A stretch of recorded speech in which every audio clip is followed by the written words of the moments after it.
অমরনাথ যাত্রাতে আমরা বেরিয়েছি, তো জম্মু স্টেশনে পৌঁছেছি। কলকাতা থেকে জম্মু তাবি এক্সপ্রেস নিয়েছি, যেটা চিতপুর থেকে এসছে। আসার পরে আমরা এখন পৌঁছেছি জম্মু স্টেশনে। নামার পরে আরএফআইডি কার্ড বানিয়েছি। আরএফআইডি কার্ডের জন্য যাত্রা পারমিট এবং আধার কার্ডের জেরক্স এই দুটো রাখতে হচ্ছে, আর মেডিকেল সার্টিফিকেটটা রাখতেই হবে পুরো যাত্রায়। তো তারপর আমরা টেন্টে আছি, যেখানে আরএফআইডি কার্ড বানানো হচ্ছে। তবে ব্যাগগুলো রাখার জন্য একটা জায়গা রাখবেন, একজন দাঁড় করে দিয়ে যাবেন, একজন নাহলে ব্যাগ নিয়ে ওখানে এন্ট্রি করতে দিচ্ছেন। এরপরে আমরা সিম নেব। সিম নেওয়ার পরে গাড়ির ড্রাইভারকে বলে রেখেছি, আপনাদের পরবর্তীকালে ড্রাইভারের নম্বর আমি দিয়ে দেবো এখানে। ড্রাইভারের নম্বর দেখে নেবেন, মনসুর ভাই। ওনার সঙ্গে বার্গেনিং করে আপনারা নেবেন, সিম নেবেন। তো নেওয়ার পরে আমরা এখান থেকে নিয়ে আজকেই চলে যাবো পেহেলগাম গাড়ি নিয়ে। নাহলে যারা ধরুন বাসে যেতে চান, আর্মি ট্রাকের সঙ্গে যাবে, কনভয়ের সঙ্গে, তো তারা বাসে যাবেন আপনারা। আমরা আগে বেরিয়ে যাচ্ছি, গিয়ে ওখানে থাকবো পেহেলগামে থাকার পরে আমাদের 15 তারিখ জানি, 15 তারিখ আমরা ট্রেক করতে আরম্ভ করবো। তো ওখান থেকে যারই ড্রাইভার নিয়েছি ওকে বলে রাখবো যাতে ও চন্দনবাড়িতে। আমরা স্টার্ট করেছি চিতপুর টার্মিনাল থেকে। চিতপুর টার্মিনালে ট্রেন দুপুর 11:45-এ কলকাতার চিতপুর টার্মিনাল থেকে ছেড়েছে। ট্রেন ছেড়েছে 11:45-এ এবং ওটা মাঝে একদিন পুরো গ্যাপ, তারপরে ওটা পৌঁছাবে হচ্ছে মানে মাঝে একদিন রেখে তারপরের দিন পৌঁছাচ্ছে সকাল 8:30 থেকে 9টার মধ্যে পৌঁছে। তো আমরা ওখান থেকে একটা গাড়ি বলে রেখেছিলাম মনসুর ভাই, ওই গাড়ি করে আমরা ওখানে গেলাম। যাওয়ার পর মনসুর ভাইয়ের নাম্বারটা আমি স্ক্রিনেই দিয়ে দিয়েছি, কোথাও দেখে নেবেন। তো ওখানে যাওয়ার পরে আমরা পেহেলগাম রোড দিয়ে গিয়েছিলাম। তো পেহেলগামে যাওয়ার জন্য এখানে বাসও করতে পারেন। বাসটা ভগবতীনগর বেস ক্যাম্পে যেতে হবে। ওখান থেকে জম্মু থেকে হেঁটে ভগবতীনগর বেস ক্যাম্প, ওখান থেকে আপনারা ওই 800-850 টাকার মধ্যে বাস পেয়ে যাবেন, যেটা পেহেলগাম যাবে। তবে এটার টাইম হচ্ছে সকালবেলা 7টার মধ্যেই সব বাস বেরিয়ে যায় এবং এটা আর্মি দিয়েই এসকর্ট করে নিয়ে যাওয়া হয়, তারপরে কিন্তু আর যেতে দেওয়া হয় না। তো আমরা সেই জন্য প্রাইভেট কার করেছিলাম, ওইটা নিয়ে গিয়ে আমরা পেহেলগামে ছিলাম। তো পেহেলগামে হোটেলে ছিলাম। তো হোটেলে বলবো আমি একসঙ্গে বেশি জনের স্টাফ হলে ভালো। আমরা 4 জন ছিলাম, সেই জন্য। তারপর মাঝ রাস্তায় আমরা 2 জনকে পেয়ে গিয়েছিলাম, 6 জনের। আমরা 2টো রুম নিয়েছিলাম। একটু বার্গেনিং করে নিতে হয়, তো 2টো রুম 1000 টাকা করে, কিন্তু খাওয়ার আপনাদেরকে বাইরে খেয়ে আসতে হবে, এইরকম ভাবে পরিস্থিতি। তো ওখানে পেহেলগামে আরেকটা জায়গায় যে ভোরের দিকে একটা তন্দুরি রুটি পাওয়া যায়, খালি রুটি খাওয়া যায়, ভালোই, খারাপ নয়। গরম গরম রুটি, বড় থালার মতো সাইজে খাওয়া যায়। তো আমরা যে হোটেলটা ছিলাম ওটা 1000 টাকা নিয়েছিল, কোথাও 1200 টাকা। 4 জন 5 জন এরকম ভাবে থাকা যায়, 4 জন করে থাকা যায়, একটু বার্গেনিং করে নিতে হবে, নিলে খুবই ভালো। তো আপনার নামার পরে আমরা ওখান থেকে চলে গিয়েছিলাম পায়ে হেঁটে প্রায় 4-5 কিলোমিটার দূরে পেহেলগাম মার্কেট। ওখান থেকে আমরা সিম কিনে নিয়ে আসি এবং রেনকোট কিনে নিয়ে আসি, দিয়ে রাত্রে ঘুরে চলে এসি। দিয়ে পরের দিন ওখান থেকে আমরা চন্দনবাড়ি 16 কিলোমিটার। তো একটা এতে 9 জন করে নেয় একটা গাড়িতে। তো প্রত্যেকের হচ্ছে 200 টাকা করে নেয়। যদি কম থাকে আপনাদের কিন্তু 9 থেকে 10 জন যায়, কিন্তু ওরা 2000 টাকা চার্জ করে, ছোট গাড়ি 1400 টাকার মতো চার্জ করে। সেরকম অনুযায়ী আপনাদেরকে চন্দনবাড়িতে পৌঁছে দেবে। চন্দনবাড়ি থেকে অরিজিনাল ট্রেকিং স্টার্ট হয়। চন্দনবাড়ি থেকে যেতে হয় শেষনাগ লেক থেকে একটার পর একটা আপনারা যেতে থাকবেন। তো আমরাও যাচ্ছি, আপনি সেটা পুরো রাস্তাটি দেখতে থাকবেন যে কীভাবে যাচ্ছি, পুরোটাই ট্রেক করে।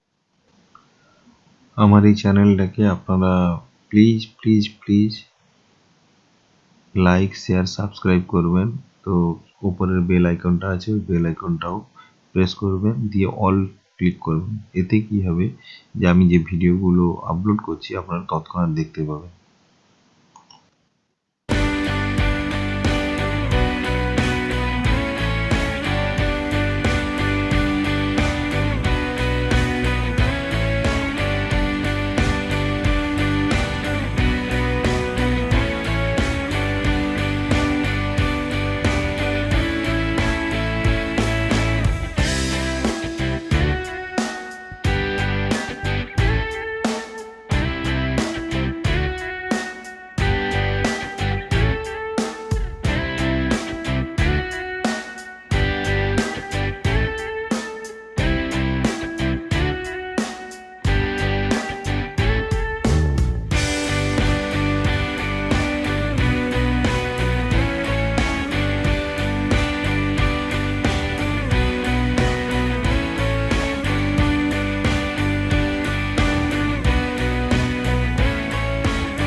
টানেল থেকে বেরোনোর পরে এবং আরেকটা জিনিস এখানে যে জম্মুতে যখন আমরা ঢুকছি, জম্মু থেকে কাশ্মীর ঢুকছি, তো টেম্পারেচারটা খুবই হাই এবং পরবর্তীকালে আমরা জানতে পারলাম যে এখানে প্রায় লাগাতার 2 মাস বৃষ্টি হয়নি, সেজন্য টেম্পারেচারটা এখানে নিয়ার অ্যাবাউট 34-5 এইরকম, বা যেন আমাদেরকে এক্সেসিভ আর একটু গরম লাগছে।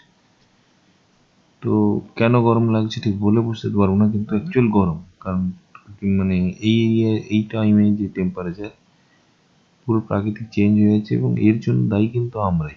বলতে বলতে আমরা আর একটা টানেলের কাছে এসেছি, তো এই টানেল আমরা বের করবো না, ওই টানেলটা কিন্তু যাচ্ছে ওটা অন্য সাইডের দিকে, মানে ওখান দিয়ে শর্টকাটে আমরা যেটা বেরাবো সেটা ধরে রাখো শীঘ্রই কাশ্মীরের উপর দিয়ে ট্রেন চলাচল করবে এবং কাশ্মীরের মধ্যে ট্রেন চলাচল করে, কিন্তু বাকি ভারতের সঙ্গে এর যোগাযোগ ছিল না, তো সেটা শীঘ্রই যোগাযোগ হবে। তো এখন যতদূর সম্ভব এই মাসে, জুলাই মাসে সিঙ্গেলদান থেকে বাকি বারামুলা পর্যন্ত ট্রেন চলছে এবং এই দিক থেকে প্রায় কাটরা পর্যন্ত ট্রেন চলছে।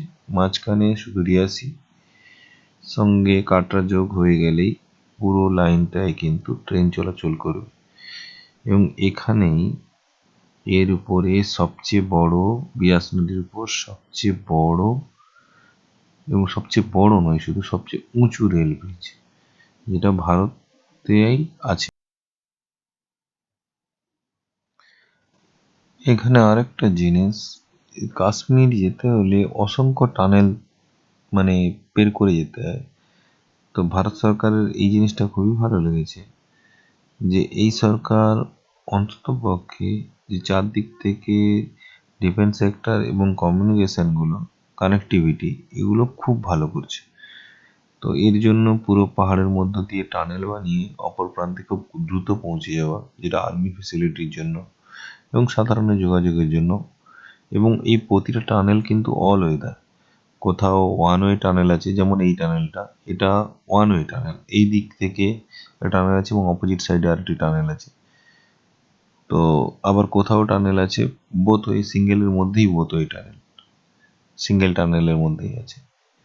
এবার এই টানেল পের করেছি, এরকম যেতে যেতে আমরা অসংখ্য টানেল পের করব, টানেল পের করে আমরা কাশ্মীরে যাব। এতক্ষণ পরে মনে হয়েছে যে কাশ্মীরে আমরা এসেছি। তো এখানে ওয়েদারটা কিছুটা ঠান্ডা এবং কাশ্মীর ভ্যালু, যেটা প্লেটিউর উপরে, মানে যেটাকে আমরা বাংলায় মালভূমি বলি, এটা ঠিক মালভূমির উপরিতল, সেই জন্য এই জায়গাটা কিছুটা সমতল এরিয়া এবং এইখানে কাশ্মীরি টাইপের কিছু ধানের চাষও হয়েছে। আমরা ড্রাইভারকে জিজ্ঞাসা করছিলাম যে এইখানে কি কি চাষ হয়, ও বললো যে এইখানকার তেমন কোনো চাষ হয়। প্রথমে ভাবছিলাম বাসমতি, বলছে না বাসমতি নয়, এখানে কাশ্মীরেরই এক প্রকার ধান, সরু টাইপের চাল হয়, তো ওইগুলোর চাষ এখানে হয়।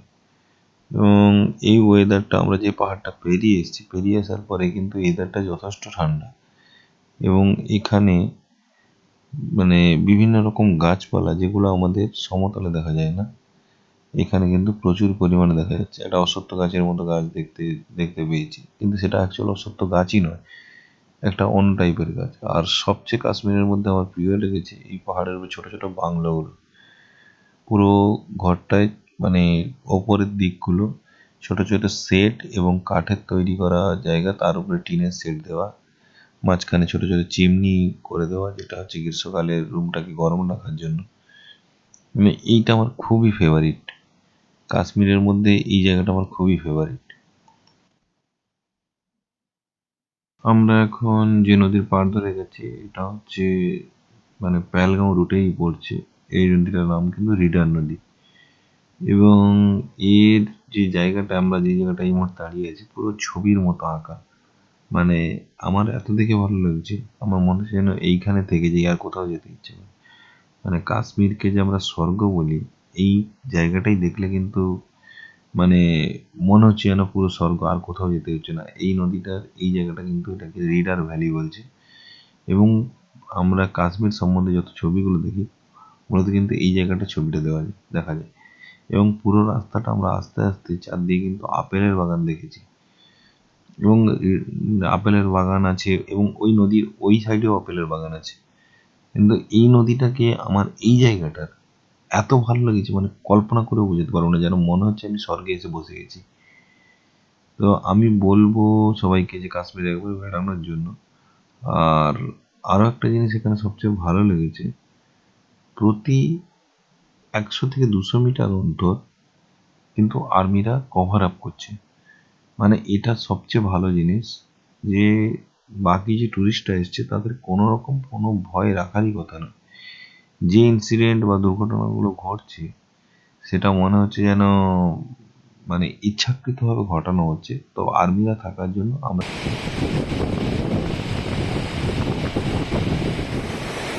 এটা হচ্ছে কাশ্মীরের বেস্ট জায়গা আমার মনে হয়, কাশ্মীরের দিদার ভ্যালি। ও এখান থেকে প্রাকৃতিক সিনটা মনে হচ্ছে যেন পুরো আঁকা ছবি একদম।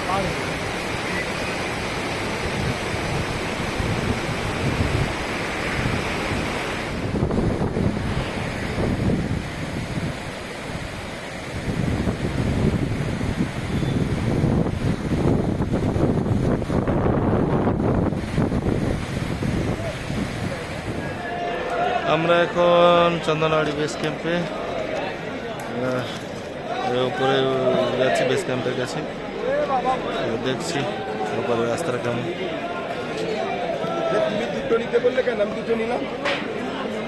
তারপরের কথাটা শুনুনি। এই চন্দনবাড়ি বেস ক্যাম্পের সাইট, এখানে সবাই আছে, সবাই শ্রদ্ধালু, লাইনে থাকতে সবাই দাঁড়িয়ে আছে। রাস্তা এখান থেকে মনে হচ্ছে কিন্তু পুরো খাড়াই।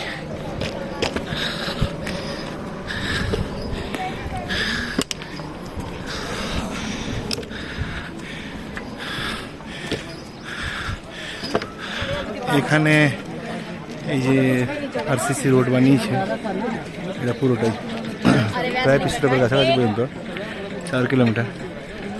তো এটা বানিয়েছে বর্ডার রোড অর্গানাইজেশন। এই যে এইখানে দেওয়া আছে ভালো জিনিসটা। হাঁপিয়ে যাচ্ছি তো, দাঁড়িয়ে দাঁড়িয়ে ট্রেক করাটার সময় দাঁড়িয়ে দাঁড়িয়ে যাওয়া উচিত, কোনো তাড়াহুড়া করে যাওয়া উচিত না, গেলেই প্রবলেম হবে। আমরা এখন উঠছি পিসু টপের দিকে। পিসু টপ এখান থেকে আরো 1.5-2 কিলোমিটার বাকি। পুরো একদম খাড়া চড়াই, পুরো খাড়া চড়াই।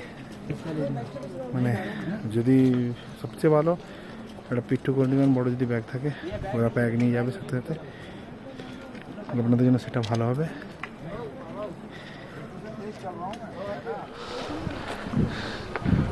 ওই ওদিকে একটা ক্যাম্প করা আছে, ওই সাইডটা দেখা যাচ্ছে ক্যাম্প করা আছে, ওই দিকটা ওইটা হচ্ছে পিসু টপ। তো একটা বড় পাড়াই করে নিলেই পিসু টপের এইটা একটা ইয়েতে, তো এরপর শেষনাগ পর্যন্ত আসতে ওরা জোরে যেতে হবে। ওইটা হচ্ছে পিসু টপ। এখানে কিছু না থাকুক, যাওয়া থাকার মধ্যেও সব কিছু আছে। আর এখানে যারা যাবে দর্শনার্থীদের বলছি, খাবার কেউ নিয়ে যাবেন না, যতটা কম সম্ভব ছোট জায়গায় নিয়ে যাবেন। দরকারি খুব জিনিসপত্র ছাড়া কিছু নিয়ে নেওয়ার দরকার নেই। আর যেটাই পরে আসবেন, একটা ট্রাকস্যুট, প্যান্ট, টি শার্ট যেটা পাবেন সেটা একটাই পরবেন, ওটাই চলতে হবে। রাতে থাকার জন্য কিছু ঠান্ডা জিনিস নিয়ে নেবেন, ঠান্ডা টুপি, রাতে ঠান্ডা হয়। আর বাকি টাইমে তেমন কিছু দরকার নেই। আর এখানে যেটুকু আছে সবাই বলে বলে থাকবে যে খেতে খেতে আমি ভাবি যে আমাকে খাওয়া শেষ করতে পারবো।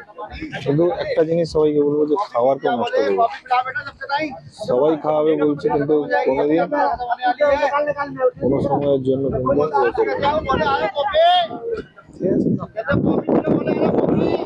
সবাইকে আমি বলবো যে সবাই উঠবেন পেহেলগাঁ থেকে, আমার সঙ্গে নামবেন বালতাল। তো ডিস্টেন্সটা একটু বেশি পেহেলগাঁতে, কিন্তু বালতালা দিয়ে উঠে নেমে আসতে পারবেন। আমার সাথে চাপের হয়ে যাবে, কারণ রাতে নাইট স্টে করতে হলে আপনাকে সেই 5 কিলোমিটার আসতে হবে। বাইতালের রুটটা খুবই খারাপ, চড়াই করে ওই দিন নেমে আসাটা পছন্দ, তো সবাই চেষ্টা করবে নামাটা পারবো। আর সবাই যে জুতো সেগুলো আমি বলে দেবো কি কি জুতো আমি ট্রেকের জন্য কিনেছি এইটা যে জুতা, এই যে জুতো ডিকাথলন্সে, এই ট্র্যাক স্যুটটাও কিনেছি ডিকাথলন্সে। একটু মোজা টাইপের মোজাগুলো নেবেন, সেগুলো ভালো, দাম নিলেও ভালো জিনিস। আর একটা পাতলা জিনিস টি শার্ট নিয়ে নিয়েছি, পাতলা টি শার্ট। আর একটা -5 ডিগ্রি টেম্পারেচারে ছোট একটা নিয়েছি, একটা টুপি নিয়েছি, গ্লাভস একটা নিয়েছি, আর দুটো এটা নিয়ে যেতে চলতেই আছে। আর ইনার একটা আছে, এটা নিয়ে যাচ্ছি টোটাল দেখে।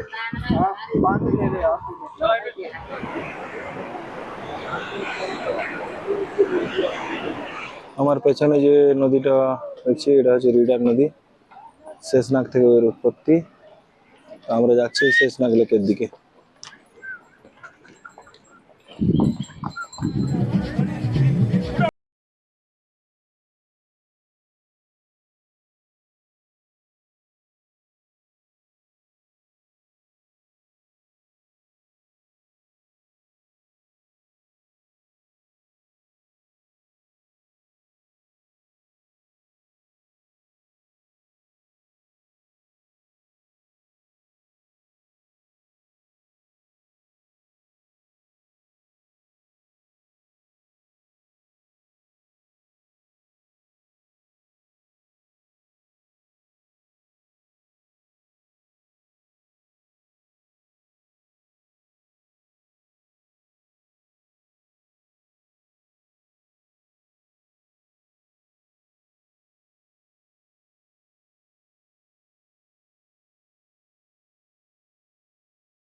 मेरी एक सुनो अंतर्यामी, मेरी एक सुनो बोले स्वामी, मैं तो दासी जन्म जन्म की, मैं तो दासी जन्म जन्म की, काली कुमार से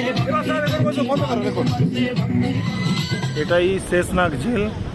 তো শেষনাগ ঝিল দেখা গেলেও কি আছে, এর বেস ক্যাম্প এখন 2 কিলোমিটারের কাছাকাছি, 2 থেকে 2.5 কিলোমিটার। শেষনাগ থেকে এই সামনে গেছি, প্রচুর কষ্ট করে চড়াই, মানে যেখান থেকে শেষনাগে নিচের দিকে নেমে গেছিলাম, আবার উঠতে হচ্ছে, আবার নামতে হচ্ছে, চড়াই 1 কিলোমিটার যেতে ফেটে যাচ্ছে একদম।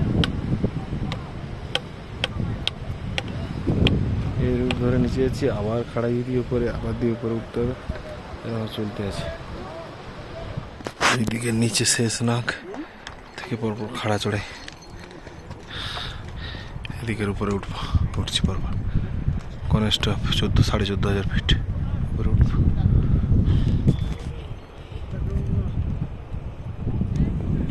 এখানে একটা দারুণ জিনিস সবাই দেখলে বুঝতে পারবে। আমরা সেখান থেকে যখন এসেছি সেখানেও লিখেছিল 5-11 কিলোমিটার, 3 কিলোমিটার চলে এলাম, এখানেও 5-11 কিলোমিটার। মানে পাহাড়ে যা কিছু লেখা থাকে পুরোটাই হচ্ছে ঢপ, কত কিলোমিটার কারোর কোনো হদিস নেই, গেলে বুঝতে পারে। এসছে এমজি টপ, এরপরে যাচ্ছি গণেশ টপ, ওই উপরে দেখা যাচ্ছে গণেশ টপ, এটাই হচ্ছে সবচেয়ে উঁচু জায়গা, 14,500 ফিট। এরপরের হাইট কম।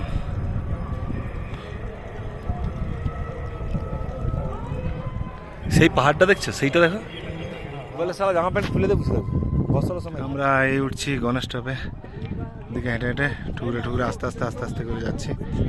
এই কতটা যেতে পারি, আস্তে আস্তে উঠবো। ওই উপরে টপ আছে,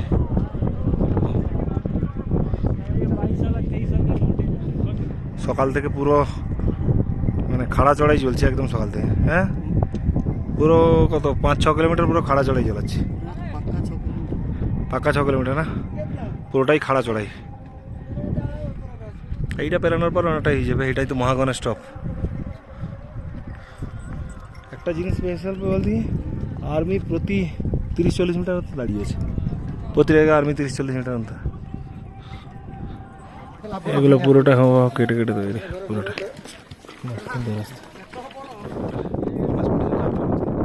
সঞ্জীব সেন্টার সেই রকম পুরো অবস্থা গোটা দিয়েছে। আচ্ছা, যাত্রাবাদে সঞ্জীব সেটাও কি অমরনাথ ট্রেকিং ছিল না অন্য কি বলতো? অন্য কি একটা ট্রেকিং ছিল না? এটাই দু সাইডে, এদিকে হিমবাহ, পুরোটা হিমবাহ, কেটে রাস্তা বানিয়েছে।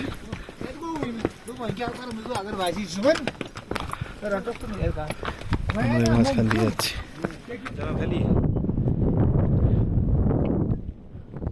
থেকে আবার নিচে দিকে বড় স্টপ থেকে বস্তার দিকে যাচ্ছি। আবার কালকে যখন চড়াই করবো আবার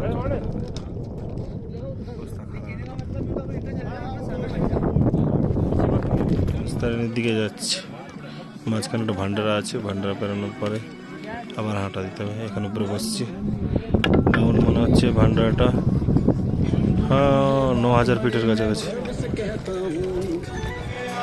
পাঞ্জাব বা দিল্লি, হরিয়ানা এবং উত্তরপ্রদেশ, মহারাষ্ট্র বিভিন্ন থেকে সব ভান্ডারা এসছে। ভান্ডারা অ্যাভেলেবল খাবার, তো এত খাবার খেলে উপর করতে পারবেন না। একটা জিনিস আমি বলবো, আপনাদের যতটা দরকার ততটাই খাবেন, যেদিন না পেলে হয়তো খাবার নষ্ট করবেন না। এই পাহাড়গুলো বছরের প্রায় 6 থেকে 7 মাস বরফে ঢাকা থাকে। নিচের দিকে খুঁজতে গেলে নিচের দিকে এখনও গ্লেসিয়ার আছে, উপর থেকে যোগ হয়ে আসছে। এবছর তুলনামূলকভাবে অত গ্লেসিয়ারও নেই, এও নেই, পুরো ফাঁকা ফাঁকা ফাঁকা ফাঁকা।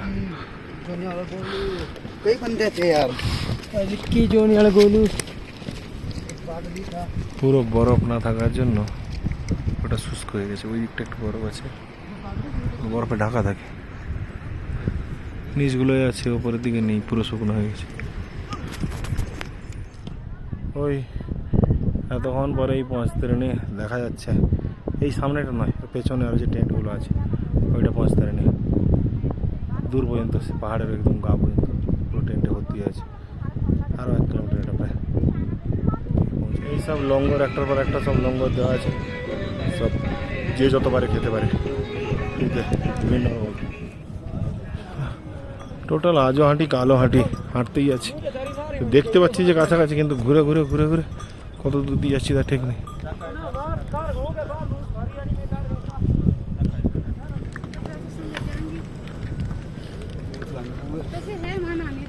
এখানটা উপরের দিকে টেন্টগুলো আছে। পাহাড়ে যা লেখা থাকে কেউ বিশ্বাস করবেন না, কারণ যত ডিস্টেন্স লেখা থাকে তার থেকে বহুগুণ বেশি, আর ডবল ডিস্টেন্স হয়, প্রায় ডবল ডিস্টেন্স যত লেখা থাকে।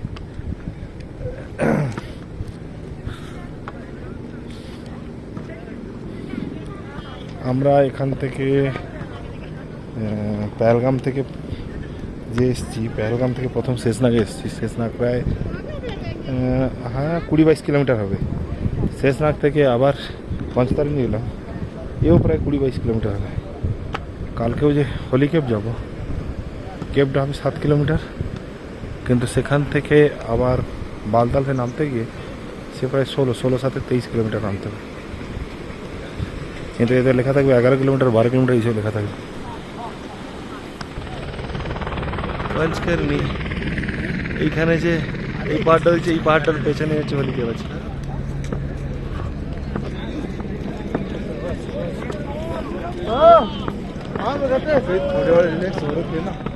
আমরা এখন পঞ্চকর্ণী ভ্যালি ছেড়ে দিয়ে সঙ্গম টপের দিকে যাচ্ছে, এই উপরের দিকে যাচ্ছে সঙ্গম টপ।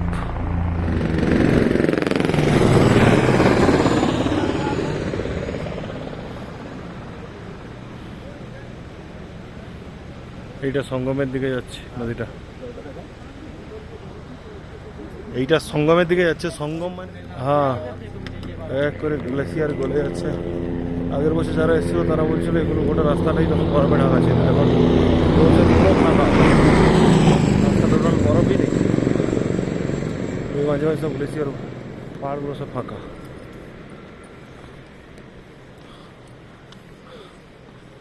এরকম যদি হতে থাকে, এরকম হতে থাকলে আমরা খাওয়ার জলই পাবো না। হ্যাঁ, কারণ নোনা জল উপরে উঠে চলে আসবে, গোটা শেষ।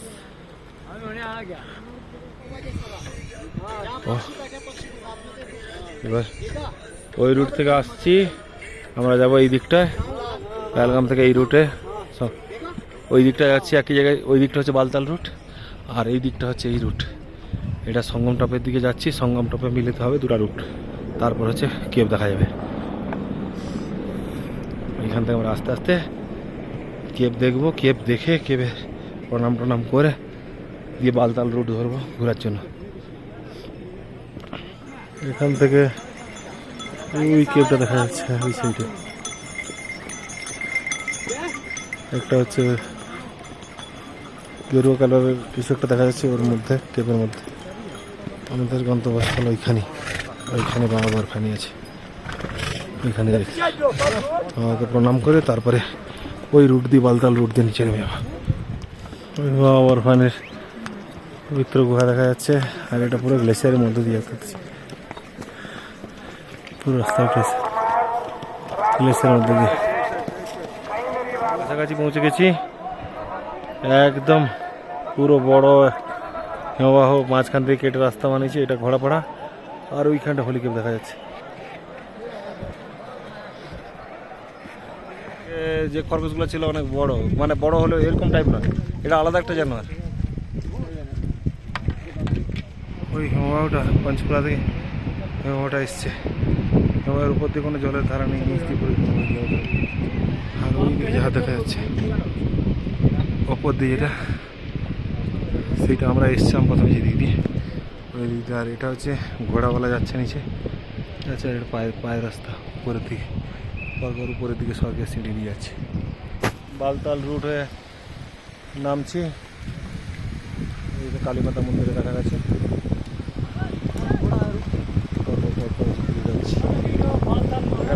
নেমে গেছে, তারপরে আবার চড়াই গেছে।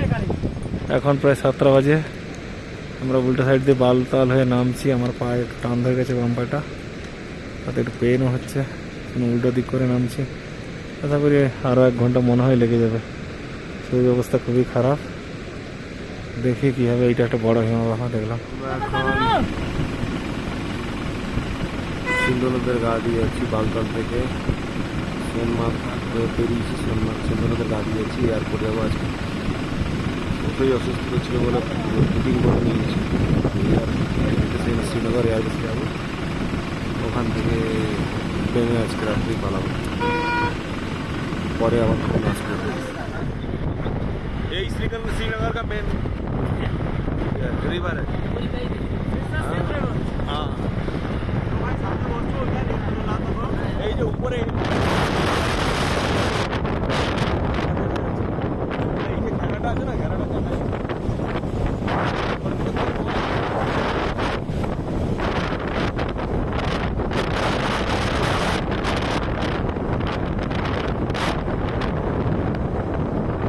দেখা যাচ্ছে ঠিক জেনারেলি যাবে এটা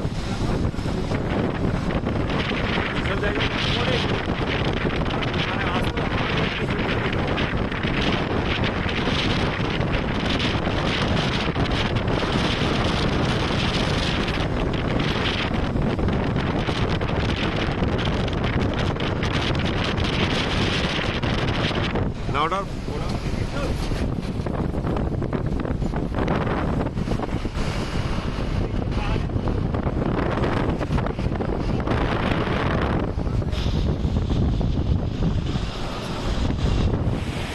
আমরা এখন বালতাল থেকে শ্রীনগরের দিকে যাচ্ছি। আজকে রাত্রে সন্ধ্যার দিকে আমাদের ফ্লাইট আছে।